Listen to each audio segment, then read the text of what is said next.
वक्त मिल रही है वो अरविंद केजरीवाल से जुड़ी हुई है।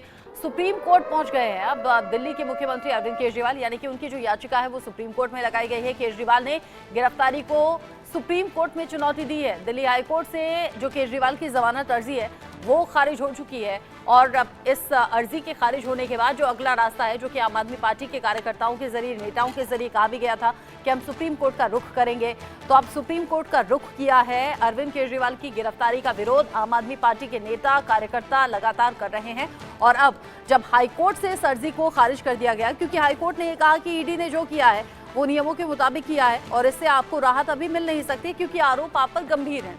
ऐसे में जब हाईकोर्ट ने इस अर्जी को खारिज किया है तो सुप्रीम कोर्ट में गिरफ्तारी को चैलेंज देते हुए अरविंद केजरीवाल की लीगल टीम की तरफ से याचिका लगाई गई है।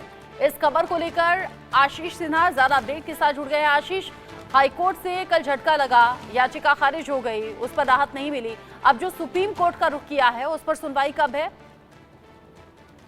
तय था रचना कि अरविंद केजरीवाल सुप्रीम कोर्ट का रुख करेंगे, क्योंकि हाईकोर्ट ने केवल याचिका खारिज नहीं कर दी है।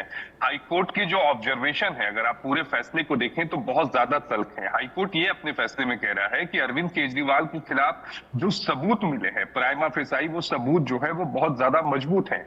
चाहे वो अप्रूवर का बयान हो, चाहे वो हवाला ट्रांजैक्शन की बात हो, चाहे वो आम आदमी पार्टी के गोवा उम्मीदवार की बात हो, तो ये जो एविडेंस है, जो बयान अरविंद केजरीवाल के खिलाफ दर्ज किए गए हैं, ये बहुत ज्यादा मजबूत है। दूसरी अहम बात हाईकोर्ट ने अपने आदेश में ये कही है कि इस मामले में अगर हम हिरासत की, चूंकि अरविंद केजरीवाल ने चुनौती दी थी, इसके अलावा गिरफ्तारी को चुनौती दी थी, अगर हम इस पर अभी चले जाएंगे तो ये एक मिनी ट्रायल चलाने जैसा होगा। और हाईकोर्ट इसके अलावा भी कई बातें कही, जैसे कि इस पूरे एरिना को आप राजनीतिक मैदान ना बनाइए, राजनीतिक नैतिकता अलग है, अदालत की नैतिकता अलग है। चूंकि आम आदमी पार्टी की तरफ से एक बड़ा दावा यह भी किया जा रहा है कि जो रेड्डी हैं, उनके पिता ने एक राजनीतिक दल को वहां पर डोनेशन दिया था, तो कोर्ट ने कहा कि किसने किसको पैसा दिया, इलेक्टोरल बॉन्ड किसने खरीदा, इससे कोर्ट का कोई लेना देना नहीं है।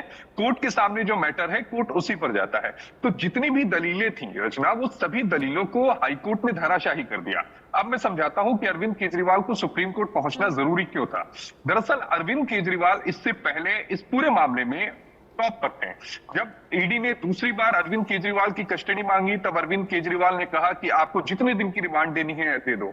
ईडी ने जब ये कहा कि अरविंद केजरीवाल को हम जेसी चाहते हैं, यानी उन्हें हम तिहाड़ भेजना चाहते हैं, अरविंद केजरीवाल ने कहा ठीक है तिहाड़ भेज दो। तो अरविंद केजरीवाल का जो ग्राफ था लोगों के बीच में, वो बहुत ज्यादा ऊंचा हो गया था। लेकिन ये जो याचिका में जो ऑब्जर्वेशन आए हैं वो डैमेजिंग ऑब्जर्वेशन है, और चूंकि चुनाव का वक्त है तो मुझे लगता है कि इन ऑब्जर्वेशन को हटाने को लेकर भी जो याचिका दाखिल की गई है उसमें मांग की गई है। और दूसरी, सुबह ठीक 10:30 बजे इस मामले को मेंशन किया जाएगा और आज ही सुनवाई की मांग की जाएगी। अगर आज सुनवाई नहीं होती है तो अगले 4 दिनों तक कोर्ट बंद रहेगा। कल ईद की छुट्टी है, शुक्रवार को एक लोकल हॉलीडे है, शनिवार और रविवार को कोर्ट बंद ही होता है, फिर सोमवार को सुनवाई होगी। ऐसे में अरविंद केजरीवाल और लीगल टीम की तरफ से कोशिश रहेगी कि आज ही इस मामले पर सुनवाई हो जाए। राहत की उम्मीद हो रही है और राहत की कोशिश भी हो रही है। आशीष, आप रहिएगा, क्योंकि ये मामला अब हाईकोर्ट से खारिज होने के बाद याचिका सुप्रीम कोर्ट की तरफ जा रहा है और आम आदमी पार्टी के जो नेता कार्यकर्ता हैं वो लगातार इस बात को घर घर तक पहुंचाने की कोशिश भी कर रहे हैं कि अरविंद केजरीवाल की गिरफ्तारी एक षड्यंत्र है। आगे की स्ट्रेटेजी क्या रहेगी, क्या तैयारी है, सौरभ भारद्वाज को सुनते हैं। न्याय व्यवस्था की बहुत नॉर्मल चीज़ है। डिस्ट्रिक्ट कोर्ट के फैसले गलत होते हैं, हाई कोर्ट उनको पलटता है। हाई कोर्ट के फैसले गलत होते हैं तो देश की सबसे बड़ी न्यायालय सुप्रीम कोर्ट उसको पलटता है। कई दलीलें रखी गई, भारतीय जनता पार्टी वाले कहेंगे कि दलीलें कोर्ट ने कही। मैं ये कहूँगा भारतीय जनता पार्टी वालों को कि जिस दिन संजय सिंह जी की बेल हाई कोर्ट में रिजेक्ट हुई थी, भाजपा वाले लोग यही कह रहे थे, देखिए कोर्ट ने ये कह दिया, कोर्ट ने ये कह दिया, हाई कोर्ट ने ये कह दिया।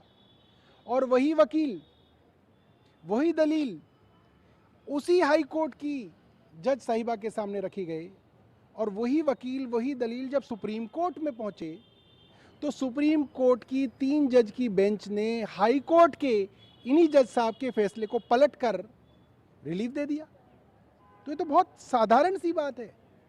हम हाई कोर्ट के फैसले से बहुत सम्मानपूर्वक सहमत नहीं हैं और हम सुप्रीम कोर्ट जाएंगे। सुप्रीम कोर्ट का बहुत धन्यवाद कि हाई कोर्ट के फैसले को उन्होंने संजय सिंह जी के मामले में पलटा था और हमारी यह उम्मीद है कि इस मामले में भी सुप्रीम कोर्ट से हमें न्याय मिलेगा। जैसे ही हमारे जो वकील हैं, जो लीगल स्ट्रैटेजी बना रहे हैं, वो तैयार हो जाएंगे, हम जाएंगे।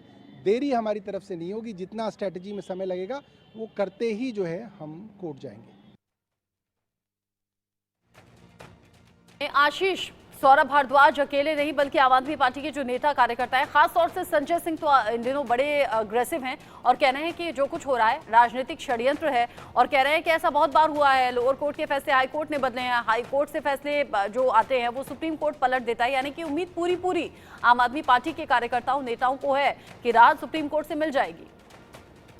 जी बिल्कुल, आम आदमी पार्टी के जो नेता हैं वो इस बात को बिल्कुल सही कह रहे हैं कि लोअर कोर्ट के फैसले को हाई कोर्ट और हाई कोर्ट के फैसले को सुप्रीम कोर्ट पलट देता है। लेकिन मुझे लगता है कि संजय सिंह अपनी केस का जिक्र करना भूल गए। जब संजय सिंह की गिरफ्तारी हुई थी तो उन्होंने भी निचली अदालत में अपनी गिरफ्तारी को चुनौती दी, हाई कोर्ट में चुनौती दी, सुप्रीम कोर्ट में चुनौती दी, तीनों जगह याचिका खारिज हुई। मनीष सिसोदिया ने भी निचली अदालत में चुनौती दी, हाई कोर्ट में चुनौती दी, सुप्रीम कोर्ट में चुनौती दी, तीनों जगहों से याचिका खारिज हुई। अरविंद केजरीवाल ने भी निचली अदालत में चुनौती दी, हाई कोर्ट अब आया है, सुप्रीम कोर्ट जाएंगे। रिलीफ मिलने की उम्मीद बेहद कम है। मैं इसलिए कह रहा हूं क्योंकि अरविंद केजरीवाल को ईडी ने किंगपिन बताया है। अरविंद केजरीवाल के खिलाफ ईडी ने प्रामा फेसाई बहुत स्ट्रॉन्ग एविडेंस दिए हैं। इस मामले की तीसरी है बात, इस मामले की जांच चल रही है। मामले की चौथी बात, मामले की जांच पूरी नहीं हुई है। तो ऐसे स्टेज में कोई भी अदालत हो वो राहत नहीं देती है। इससे पहले हमने पी चिदम्बरम का मामला देखा है, कार्ति चिदम्बरम का मामला देखा है, इसके अलावा हमने मनीष का मामला देखा है, हम संजय सिंह का मामला देखा है, किसी भी मामले में के कविता का मामला देखा है। किसी भी मामले में इस स्टेज पर जब जांच शुरुआती दौर में हो, अभी अरविंद केजरीवाल के खिलाफ कोई चार्जशीट फाइल नहीं हुई है, अभी शुरुआत जांच जो है वो शुरुआती दौर में है। अगर यही चीज अरविंद केजरीवाल शुरुआत में ही ईडी के समन पर जांच में सहयोग कर लेते तो शायद ये दिन नहीं आता। और जो याचिका गिरफ्तारी के खिलाफ फाइल की है हाई कोर्ट में, मुझे लगता है कि वो एक सिर्फ गोल था, जो एक इमेज पब्लिक के बीच में बिल्डअप हुई थी, उस इमेज पे धक्का लगा है। क्योंकि आम लोग, आप देखिए, बीजेपी अगर कोई बात रचना कहे तो वो बात समझ में आती है कि वो राजनीतिक प्रतिद्वंदी है, लेकिन अगर वही बात कोर्ट कहे तो उसके मायने लोगों के मन में, जहन में बदल जाते हैं। इसीलिए मैं यही कह रहा हूं कि आज अरविंद केजरीवाल की तरफ से जब मेंशन किया जाएगा तो हाई कोर्ट के फैसले पर तो रोक की मांग की जाएगी, साथ ही ऑब्जर्वेशन पर भी रोक की मांग की जाएगी। और साथ ही साथ चूंकि